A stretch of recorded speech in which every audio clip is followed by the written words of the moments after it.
On s'intéresse maintenant au séjour de l'administrateur du PNUD, Mme Hélène Clark, et la représentante résidente de la FAO, Marie-Noëlle Koyara, ont échangé ce matin avec le président de l'Assemblée nationale, Soro Kikbafori Guillaume.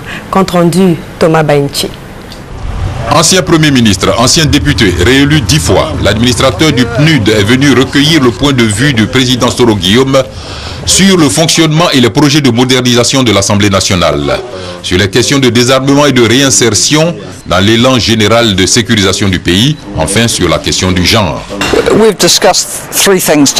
On a parlé de 3 choses aujourd'hui. Premièrement, le programme du président pour la modernisation et la réforme du Parlement et comment les PNUD peuvent soutenir ce programme.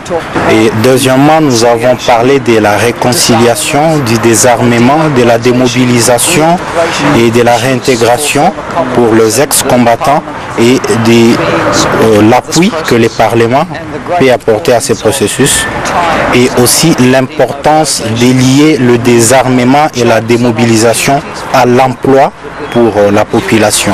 Et les Nations Unies veulent soutenir tous ces processus. Et troisièmement, nous avons félicité les femmes membres du Parlement pour leur élection et avons parlé de comment nous allons continuer à discuter avec les femmes et pouvoir rencontrer d'autres organisations féminines par le gouvernement pour pouvoir encore augmenter le nombre de femmes qui sont dans la prise de décision. Le président de l'Assemblée nationale a encore eu l'occasion de développer auprès de la représentante résidente de la FAO cette constante de sa vision. La question de l'emploi peut trouver une solution pertinente dans la relance de l'agriculture.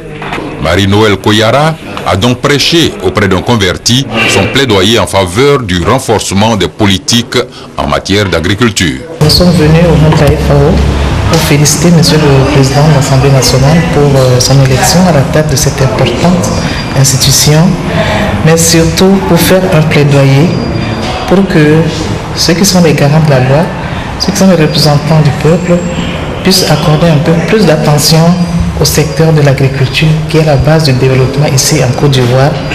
Et je suis très contente parce que nous sommes venus prêcher auprès d'une personne qui est déjà très convaincue.